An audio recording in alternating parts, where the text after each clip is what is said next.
Hi, I'm Brianna. And I'm Akira. And you're watching Dante's Boxing Nation.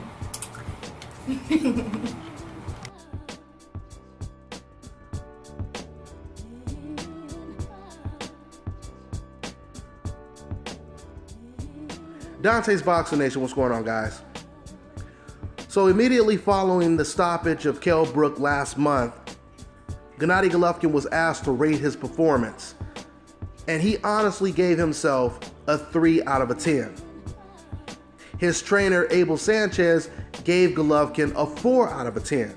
And it turns out they're not the only ones that felt that Gennady Golovkin, he gave a very flawed performance against KELL BROOK.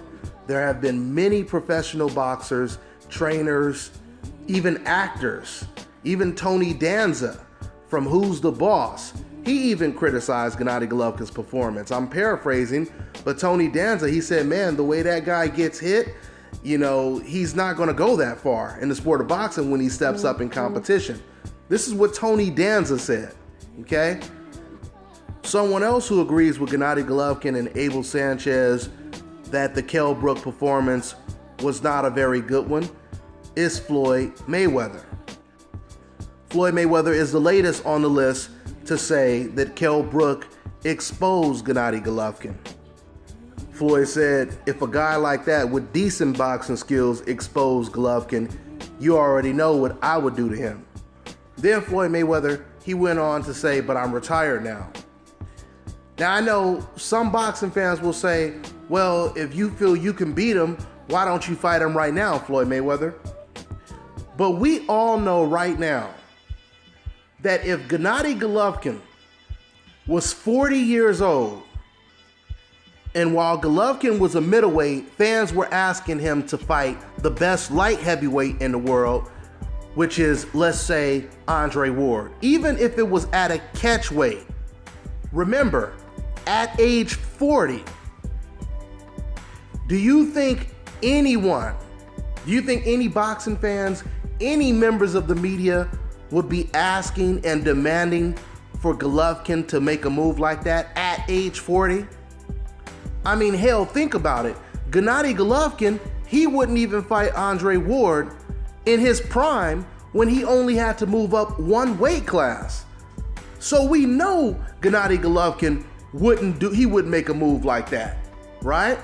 So it sounds ridiculous to ask Floyd Mayweather to do it at age 40. Damn near age 40, right? I mean, I remember when Juan Manuel Marquez, when he was 38, HBO and the WBO president, they were desperately trying to urge Marquez to fight against Ruslan Provodnikov. Juan Marquez did not want to fight Ruslan Provodnikov, even though HBO and the WBO president wanted the fight. You know what the fans said then?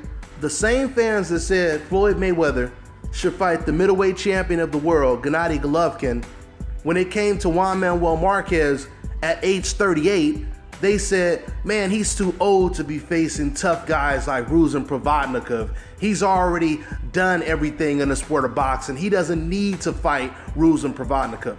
That's what they said when it came to Juan Manuel Marquez. You see how the double standards work? Matter of fact, let's raise the bar. Let's make things even. Imagine if Floyd Mayweather was at his natural weight, just like Gennady Golovkin is at his natural weight. Because people don't remember this, or a lot of people don't even know this because some people haven't even been following the sport that long. But when Floyd Mayweather was a junior lightweight and a lightweight, he was a knockout artist.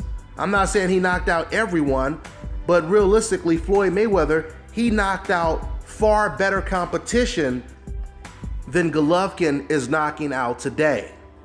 Remember, Floyd Mayweather, he knocked out Diego Corrales.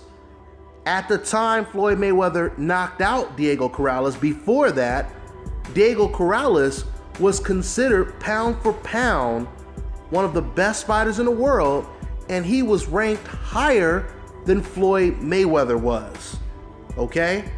Has Gennady Golovkin ever knocked out someone that was rated pound for pound top 10, one of the best fighters? and also ranked higher than Gennady Golovkin? Absolutely not, right? So let's put this in proper perspective. Let's say Floyd Mayweather is at his natural weight and he's young in his prime, along with Gennady Golovkin in his prime at his natural weight. If you know anything about boxing and you remove your emotions and all of that stuff, I don't even have to tell you who wins that fight, because you know who wins the fight. I mean, we have people right now saying after the KELL Brook fight, there were a lot of people, a lot of professional boxers were saying, oh, Floyd Mayweather, he could beat Golovkin right now. But let me go back to talking about Gennady Golovkin being exposed, because I've heard some of you guys defend Gennady Golovkin and say, hey man, it was only a couple rounds and Golovkin, he broke KELL Brook's eye socket. How could he have been exposed? I don't think a lot of you fans realize what being exposed really means. When you get exposed, you don't have to get knocked down and staggered and beat up for 12 rounds. No. Why do you think so many undefeated fighters get called out by other fighters today? It's because they see something, because they see openings, because they see flaws, right? Now, I know Canelo is not undefeated, but the same thing could be applied to him. Why do you think so many fighters, they want to fight Canelo Alvarez? Because they see openings, they see flaws that they believe that they can capitalize on. They see something, just like Sugar Ray Leonard said when he was watching Marvin Hagler fight. When Marvin Hagler was the man, the best middleweight in the world, Sugar Ray Leonard said, I see something watching him fight. It doesn't have to be something you see for 12 rounds. What you see, it could be something you see in 1 minute. It could be something you see in 1 round, or it could be 5 or 12 rounds. It doesn't have to be, like I just said before, a guy getting staggered, a guy getting knocked out. No, it doesn't have to be that. Some fans want to believe that as long as a guy wins, especially if he wins by knockout, how could he possibly have been exposed? I'm telling you now, because I can speak from experience, because I've trained my son since he was born, and he's a 2-time national champion right now. If you think that way, you will be a terrible boxing trainer. You will be a terrible boxing trainer. I said it before, you know, when my son, when he spars, there's times when he has good sparring days and there's time where he has bad sparring days. But the majority of time, not all the time, the majority of time, he still wins the rounds. But there's just times where he just does not take advantage of situations. And that's what sparring is all about. It's about learning new things, right? So there'll be times when my son will be sparring with a guy who maybe only has like 8 amateur fights. And that guy has nowhere near the level of experience my son does. Now, my son may still be winning the round, but he'll be making mistakes and he'll be making this kid with 8 fights look good, right? And even though my son may win the round, I'll still be upset. I'll still be really upset, and we'll go home and we'll study the footage and I'll rewind shit over and over. Just the 3 or the 4 mistakes that he made in the whole sparring session, that'll be the only thing that I focus on. That's the only thing I focus on. I don't focus on none of the good stuff he did. Only the bad stuff he did. Why? Because if you made mistakes like this against a guy that was not on your level, what's gonna happen when you're in the ring in a real match with a kid that is on your level or beyond, right? This is the way a trainer is supposed to think, and this is the way fans that support certain fighters like Golovkin, this is how you're supposed to think. Because you're fooling yourself when you say stupid stuff like, oh, come on. We all know that Golovkin is a brawler and he just wanted a street fight and that's why he did it. He did it on purpose. Even Abel Sanchez, he even laughed at the notion that fans were saying that Golovkin, he did it on purpose. It was just a street fight and he wanted that kind of fight. Even Abel Sanchez said, no, man, it's just the fact that this guy was good. That's what Abel Sanchez said. Abel Sanchez said, it's just the fact that Kell Brook, he was a good fighter. We expected this. We expected him to come out blazing with speed and him starting off very well, right? But see, this is the problem, though. The problem is, in this fight, Gennady Golovkin, he had a guy that did just that. He came out fast. He landed some beautiful combinations. He had Golovkin's face a little busted up. We never really seen Golovkin bleeding and bruised up.